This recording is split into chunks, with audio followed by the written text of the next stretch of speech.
What is up? I'm Miguel Antonio, and this is the Live and Create podcast. It's where I interview artists and entrepreneurs about what it means to live a great life and create great things. On today's episode, we have MC Trey. MC Trey is a St. Louis-based rapper, producer, and entrepreneur. He has toured all over the U.S. and shared the stage with artists such as Kodak Black, Yin Yang Twins, Two Live Crew, and many more.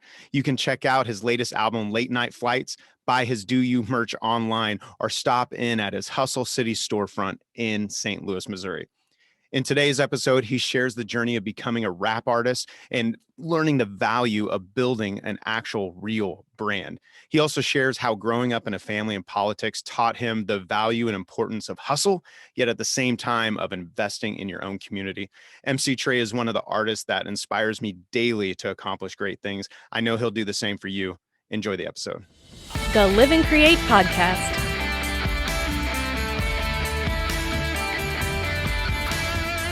Quarantine life, man. Yeah. making it happen, making it work. Exactly.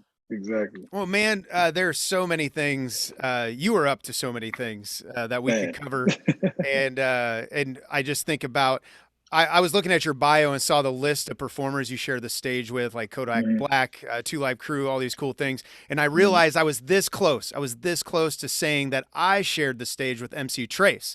I could have put that on my bio, but then we got rained out. We were, You remember that night? I remember. Yeah, man. It was we had some times though, bro. We definitely did. I know that the Royals. It's about the Royals. Game. Yeah, we were supposed to play at Kauffman Center or Kauffman Stadium outside there as everyone was coming in, and then it rained right before. I mean, we sound checked. You did your verse and everything. I was so excited, and then we ended up spending the rest of the night at Applebee's. Right. On shenanigans. Yeah, I remember that, man, for sure. That was a good time, though, bro. Like, definitely still enjoyed the game and all that, but you know, it was cool. We definitely got to do a rain check on that. Yes, a literal rain check. And but yeah, man. So you since then, man, that's probably been what, 5 years ago or something like that. Years. Yeah, you have been up to some great things doing music. You are just a full-on entrepreneur. You got the Do You merch, and how do you say the name of? You just launched a storefront, right? Mm-hmm. How do you say the name of Hustle City? There? Hustle City. Okay. Hustle City. Yeah. So we just incorporated, if you can see it, you know, like the 3 for the E, the 1 for the I, and the 4 for the Y. I see it now. You know, St. Louis energy, man. You know, we love our city more than we love ourselves sometimes. Now, so, St. Louis is home for you, born there. Sir. And it sounds like you started rapping pretty early. Like you saw this creative thing for you. If I read correctly, it was about 11 years old, right? Yeah, man, about 5th grade is when I wrote my first rap to the theme song on WWF, Create Your Wrestler. Yeah, so me and my cousin in my grandma's basement playing WWF, and it was actually post a Lil Bow Wow concert. So like went to my aunt took us to a Lil Bow Wow concert, and then like that week, and like I just couldn't and then at the show, my aunt would tell you the story herself to where she remembers. I didn't even enjoy the show because I was like standing on the chair, like looking at the production and like looking at all this stuff. Like, you know, everybody else is losing their mind, but like I'm just standing there like stiff, just like looking around. So I got bit early, you know what I mean? And then from that point on, me and my cousin, you know, we were in the basement at grandma's house, you know, on the PlayStation, you know, PlayStation 1, you know, back then. Making beats. That's man, all of that, you know. And then of course we wrote our first raps on the that Create Your Wrestler thing. Then we migrated our talents to Fruity Loop Studios on grandma's computer, which she did not allow us to download. Stepping up the game. Yeah, you know what I mean? Yeah. So we did that sneakily. So we had to download Fruity Loops. She did not want all that stuff on the computer. We did it. She would delete it. We'll download it again. And man, that's where it all started, man. That was like you got your reps in. Yeah, I did. All the reps in. Yeah. If you want it, you're gonna go get it, man. We kept figuring out a way to get it. So it worked. That's what, as your grandma knew, you just needed to keep working and keep writing. So she's like, I'm gonna delete it. You'll do better next time. Keep exactly. Going. She was like, I didn't like the way that was sounded, you know. Now, from what I understand too, the music wasn't just about like the performance. Obviously, like especially when you see your videos, man, you are all about like a performance and experience. But it also Yeah, man. seems to have this like deep emotional connection to you, something that transcends the stage, it transcends the words, and something bigger for you. Can you talk a little bit about Absolutely. that? Man, it's just purpose, man. And I think, being a father, you got a different drive, especially in the genre of music that I create. What I mean? I got a conscience. You know what I mean? So I'm not just, saying whatever to get wherever, what I mean, and Right. just, without just loosely using my words because I know words are power. And of course I have a 8-year-old watching and listening to everything I say and do. And he will Right. ask me about every single thing, So you have to be very, very conscious of what you're saying and just understanding, man, too. Like, my family's always been a politically based family. My grandma, she was a, St. Louis County Councilwoman here. Okay. One of the first African American women to grace the council in St. Louis, and did that for years. And alderwoman. My mother was a mayor here, in in this Okay. municipality that I live in. So I just always understood like my reach. Understood like what I had in my blood, and I understood that I had to say something different. I had to move differently. I have to be you know hold myself to a certain standard. You know what I mean? And because I don't want to just be another fly by night guy. I wanted somebody to understand. It's bigger than music, and you know what I mean. It's, they have to have multiple facets with business mindset and all that as well. But being Right. able to walk in and articulate any room. Certain people can't go into certain rooms because they don't know how to, uh, turn it on and turn it off. You know what I mean? So I know for I learned that early on playing politics. So of course I just took my knowledge of politics and placed it in the music, and been kind of making sure that I stand for something. You know what I mean? And it's in That's in cool. a game to where it's very similar to politics. It's snakes and and That it slimy is, stuff my going man. on. So Yeah. I just take that same type of mold, but just make it my own and give it a little flavor. But yeah, so That's cool. that's It seems like your family was impacting the communities you lived in, and now you're kind of yeah, blowing that up to a greater reach, I would say. absolutely, absolutely. That's for sure. I mean? And every time, everybody's, give me all this praise and this credit, man, is I would be nothing without them. I would be nothing sitting there watching my grandmother give speeches, or watching my mom, Hmm. go on a political campaign, talk to everybody, shake hands and, kiss babies, you know what I mean? And work at the polls and all that stuff. So like I was exposed to that at a very early age. So now it's nothing for me to go pass out a flyer or say, hey, check out my project, or, walk up to a stranger on the street and let them know who I am and what I do, or Right. get on the microphone and talk to a bunch of people about how I feel that day. You know Yeah. what I mean? It's So at that it's point, it's almost like breathing for you. It sounds like. yeah, for real. And like in this, and then just years of repetition, man. Like I know when I first, I think when we first got in contact, it was in Kansas City, man. Like before that, we had any way I can get my hand on a microphone, bro. When I got to college, I was doing it. I was hosting Right. parties and street performing, all type of things that that would just allow me to express myself creatively, and Hmm. and then I was sharpening my sword, for these big stages, like you said, we're opening up for Ludacris or Kodak Black or LMA or any of these people, because now I had practice. I put in my reps in the gym, hosting parties and street performing. To where now it's like you said, it's like breathing, man. It's just I'm more comfortable on the stage than I am walking around in real life sometimes. You're like, if you could give me a mic, this would go way This is better, or way whatever you. smoother, yeah, for sure. Just please, here's my fidget right there.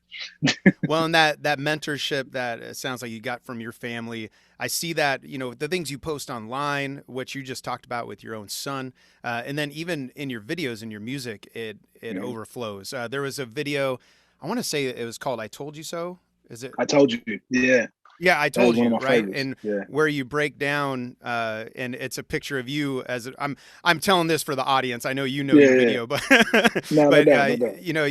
you're now 80-year-old MC Trace, Mm-hmm. and talking in a video to your son. Uh, what are some of the things that you hope when, like, obviously you want to impact the people, all Mm-hmm. the people, but when you think of your son, thinking of a father, I have 4 boys, and so it's Mm-hmm. kind of a big deal to me when I think about it. But what are some of the things, maybe like one or two of the things that you're like, this is what, if you have that video camera Right, right, again, right, right here. that you want to Yeah. instill in your son? you can do anything. And this is literally a mantra that me and I always repeat back and forth. And like he knows, like every single chance I'll say he said, I can do anything. You know, we have our call and response. I actually use this on stage and in my household. You know That's what I mean? awesome. So, but definitely you can do anything. You know, don't never let anyone box you in. Don't never let anyone marginalize you to, you know, anything that, you know, that you're supposed to be, or you look like you're supposed to do this, or you look like you're supposed to do that, or you act like this. Like, you know, that's just one facet of me. You know what I mean? So Right. always understand that, you know, never let them box you in, and you literally can do anything. And I think then outside of that is man, it's always be you, you know, do you, man. Like that's my motto, that's my clothing brand, you know, like that's literally my Right. mantra I live by, because at the end of the day, do you just means that you're so confident, you have so much faith in yourself, and you know, where you're headed and where you're going, you know, that you know, anyone else's opinion is irrelevant. That's not trying to help you get there. You know what I mean? So, and that's just a shield that you have to have going on into the world, because a lot of people in this world that, you know, they're dream killers and dream stealers, you know what I mean? Mm.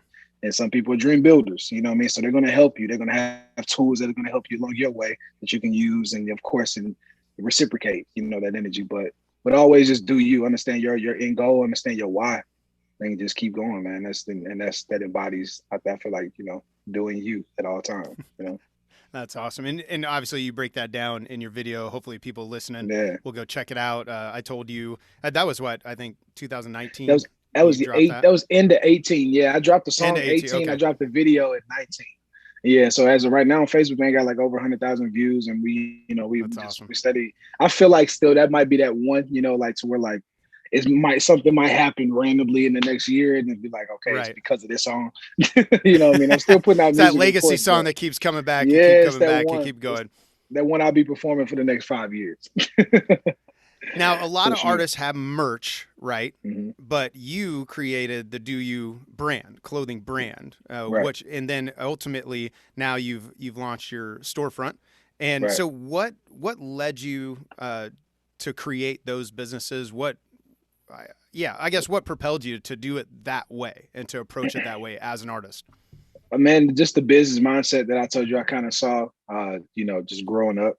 You know, my family owned the restaurant when I was in high school. It was so, you know, I was able to see the in and outs and the workings, and just people coming in and out, and you know, being able to tie the community together, and then understanding that you know, as far as music goes, like that's one lane, you know. And then Mm-hmm. I've always been you know, wanted to be a millionaire. You know, who doesn't? You know, and of Right. course, and you It'd be start nice. reading, and you exactly start reading and researching, like, how do I become a millionaire?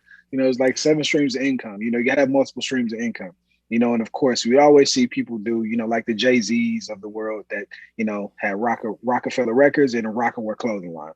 You know, it's Sean P. Diddy Combs. You know, we got Puffy, you got, you know, Sean John, you know, so it's like, you know, you want to, you know, of course, follow the steps of the greats, and, you know, perform on that same level. So, you know, I'm not just going to, you know, after a while I was slapping logos on t-shirts and sweatshirts and sweatpants. After a while I was like, all right, man, if we're going to, you know, we have to get, the music is getting better. The shows are getting better. Things are getting better. Like, I can't keep allowing my merchandise to stay, you know, at the same level as I was when I started. So it has to evolve, you know, and of course, and then with the help of my brother, Tremaine, who pretty much my brother, man, we grew up together from middle school to now.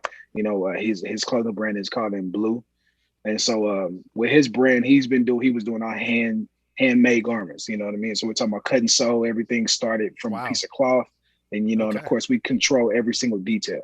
And so that's when he found his manufacturing, and he was starting getting products in. And I was like, okay, wait a second, like this is where I need to go. And you know, that's just one of those signs of the universe, man. My brother, who, you know, who's always been there, decided to start doing clothes, and he finds this, you know, this crazy manufacturer. And now, like I said, man, we've been doing cut and sew products ever since. And I said, just up the quality, man. So instead of calling it merch, I was like, man, and Tremaine said this too, man, you way too creative just to be putting logos on stuff. Come on, man, let's make it real. So I took that That's challenge, brilliant. man. And like I said, yeah, man, I mean, it's like quality over quantity, man. It's really my process. You know, I like to look at things. You know, I can put logos and t-shirts all day, but you get a bomber jacket or a windbreaker, you know, that has different details. You know, that's gonna live longer than that t-shirt that you're gonna wash and wear around the house. You know what I Right. mean? So, Absolutely. but 7 streams of income, man. That's more of the story is the Jay-Z's and the Puffies of the world, man. You want to be like the greats, so you got to act like that now and perform now, if that's where you want to go. So that was it, Brilliant. man. And branding, that's it. And you guys just launched the store, right? Yeah, man. Was it like, I can't remember, a few weeks ago? Am I I was off? actually no, it was on it was a few weeks ago. It was like well, almost but three weeks ago. So it was like 3/14. So that's in St. Louis, that's 3/14 day. So again, Oh, a okay. bunch of pride in Perfect. our city. Yeah, so only city in the world that has a day, that we actually claim it. We all agree on something one day of the year. But so yeah, We we got launched that it on one day. the one day. Yeah, no violence, no problems, and everybody's cool. But yeah, man. So 3/14 days, we launched it, man. Like I said, we sold out that everything was gone.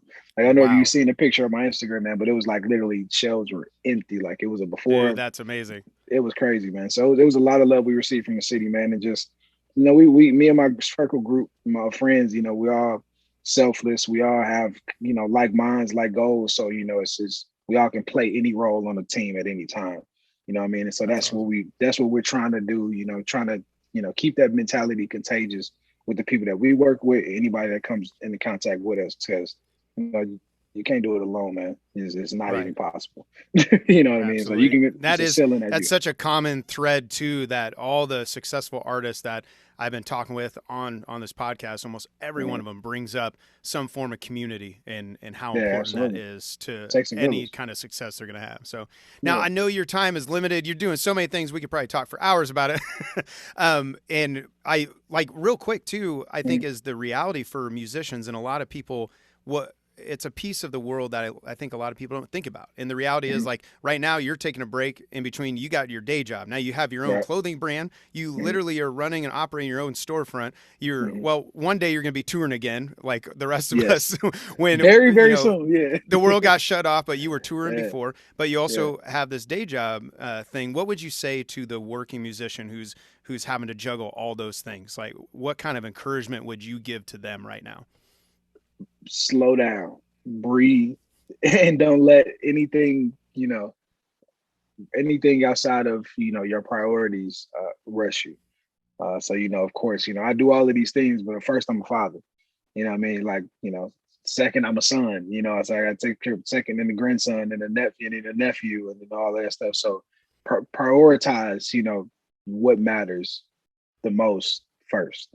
You know what I mean? Because you're not getting those people in this time back. The business will always Mm, be there. You can always go out there and do certain ventures and meet with people. Can reschedule those type of things. You can reschedule moments with family. You know what I mean? So I think that was the thing that I've learned, because as musicians and just creatives in general, we spend so much time on the chase. You know what I mean? Like, yep. what's next? What's next? What we gonna do? What we Hustling, gonna do? hustling. Exactly. Just keep going. And then honestly, Corona made me produce this mentality here, because before Mm. Corona, I was going. But during Corona, we were able to slow down, and I was able to understand what's important. What doesn't matter, the things that I thought I had the FOMO, fear of missing out on something. I was always Absolutely. trying to be here and there. But it's like, no, I could be everywhere but nowhere with this internet, for one. And then Mm-hmm. two, you know what I mean? It's like, what am I really gaining out of going, to do this or do that? So, but yeah, man, the priorities, of course, keep the family first, and everything else will follow along. You know what I mean? I That's think, huge, man. it's because at that point, your heart is in the right place. You're doing everything for the right reasons, and then you'll be able to, sort it out from there. But I think that's the most important, man, is Yeah, it's prioritizing great. that time for the family. That's such a good thing. It's an encouragement even to me because my wife and I we run a commercial cleaning company at night. I do Mhm. this and the music and the writing and all the other stuff. Right, right. Just always going. But I feel you is over this last year where we had to stop. Yeah, It was really needed, and to yeah, realize absolutely. back to the community, it's like without my wife, without my kids, like all that what am I even doing here, especially Exactly. the support she's given us, given me and my band when Yeah, we were touring, like yeah. dude, that's huge. That's it. That's it. The last two questions, and because I Mhm. know you got to take off here shortly, but again, thanks for making the time, man. So, Live Always, and Create always. podcast. The second to last question, if you had to define it right now, Mhm. how would you define living a great life? Oh, defining living a great life. Um, man, um, living a great life, I think is sharing, moments, your creations, and time with the people you love, unapologetic. Like I'm not sorry for anything else. I'm going to love unconditionally. I'm going to, be present and express yourself in whatever way that feels at that moment. Always letting that out and expressing yourself and being true to that and not letting anything hinder that. I think that's a great life, because everybody has their own perception of what success is and all these other things, Mm-hmm. but a great life, is way more simple than a lot of people think. You know what I mean? I personally feel, you know what I mean? Because all the other stuff, the chains and the clothes and the cars and all that stuff, and the houses, that stuff is materialistic, but living a great life, I think, you know, being around people that genuinely love, care, and believe in you and everything that not everything, because everybody won't always believe, but you know what I mean by that. So,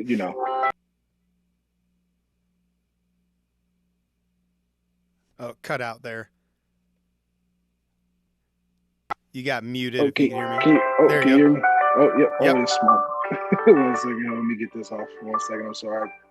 that's all right. This phone start ringing. As you can see, as you can see, the grind never stops, man. We're living and we create and we working. Oh my God, I'm sorry. It's gonna No, start that's here. all right. Let me see. All right, there we go. Okay, sorry, but yes, hopefully I didn't mess up that clip. But No, it's all good. to Let's live, keep it yeah, in. We'll do the living a real great life. life. The real life, that's real life for sure. But that's Well, and it, even man. Like you down, said, I think yeah, it kind of hits where it's like even those interruptions and stuff. Like if your priorities are right and you're focused on the right things, like you can just roll with the flow of any interruption that exactly, comes along too. exactly. And That's it. no, I dig it. Having that peace and poise, man. You know what I'm saying? That's it. That's all. Because things are gonna happen, and we're really not in control. You know what I mean? Only to a certain extent. You know what I mean? But at Right. the end of the day, man, just keeping peace and pure thoughts and pure intentions. And I think that's a living a great life, man. For real. That's awesome. Now, last question. Right now in your life, how would you define creating great things? Creating great things now in my life is all about what I get excited about. Like as a creator, we always got these random ideas and just different opportunities that introduce themselves to you. But if it doesn't make me feel happy, if I don't get that kid giddy like excited feeling, I don't do it. You know what I mean? If I get that feeling, if it's something that's challenging or it's kind of scary to me, I'm all Mm-hmm. in because it's like, all right, I'm going to open myself up to something new. Because just being specific, I wrote out a short film during quarantine, and we actually just Nice. shot it like 2 weekends Oh ago. man, Yeah, so I we love actually it. just shot it 2 weekends ago, and it was weird. It was like I was scared to start writing it. I didn't know how. I didn't do. I just started doing it during the quarantine back 2020. So, and then like I said, just past couple weeks it came to fruition, and I was like, it was scary. I was nervous. I was calling people, asking people like I didn't know what to do. How do I do this? How do I do this? But then I started writing it, and then I just started understanding like this is fun. Like I loved it. That it excited me. I was like I became a kid about it, and I think that's it. Creating great things, you got to be happy and excited about it. Don't just do it for the money. Don't just do it for opportunity. Do it because you love it. You know what I mean? And like I said, man, that's the same place. From everything is that's everything else will follow suit. If you, as long as you're doing it for the right reasons. And like I said, that's it, man. I'm not doing nothing that I don't want to do at this point. And we're not just doing it; we're doing it right. You know what I mean? So you spend a lot of time, just throwing stuff at the wall, hoping it stick. But now, we Right. matured in our careers, in our grind, and our efforts to where like now it's not just doing stuff; let's do it right. So that's really the space that I've been living in here, and the space to where I'm trying to do stuff that I've never seen anybody do, at least in my town, city, or region. And I want to Uh, do those things, live in that space. That's what makes me happy too. You know. So yeah, Boom. man. I love it, man. Well, I'm glad you've That's been it. chasing those things, building those things. It encourages me, it challenges me as I watch from afar. And then when life starts to open up, hopefully I'll get to see you in person Definitely. sooner than later, my man. Definitely, man. I just got booked for a couple shows too recently, so we got one in here in St. Louis, like on the first, and We're actually awesome, going to like Montana like here in a couple of weeks. That just randomly came through. So yes, that's awesome. It's starting to open, man. Like I said, I'm excited, man. I'm ready. Like I said, so we soon coming to the Kansas City show, man. Yeah, exactly. We got Dr. Evil. Well, I know you got your most recent album, Late Night Flights, out. Yes, let everyone know how they can connect with your music, what you're up to, and connect with you. Definitely. You can follow me on all platforms and digital streaming platforms as well. MC Trey, MCTRES. Late Night Flights is out right now, so go check that out. And follow me on YouTube. It's a lot of good content and visuals to the Late Night Flights and freestyles and short films on the way. So yeah, MCTRES on everything. And mctrey.net and doyoucrew.com. Buy a hoodie, buy a t-shirt. Perfect, man. Well, I'll let you go. Thanks for making the time. Hey, thank you, Miguel. I appreciate you, bro. For sure. Thank you for listening to the Live and Create podcast. If you like what you heard, make sure you subscribe and leave a comment or a review. The Live and Create podcast.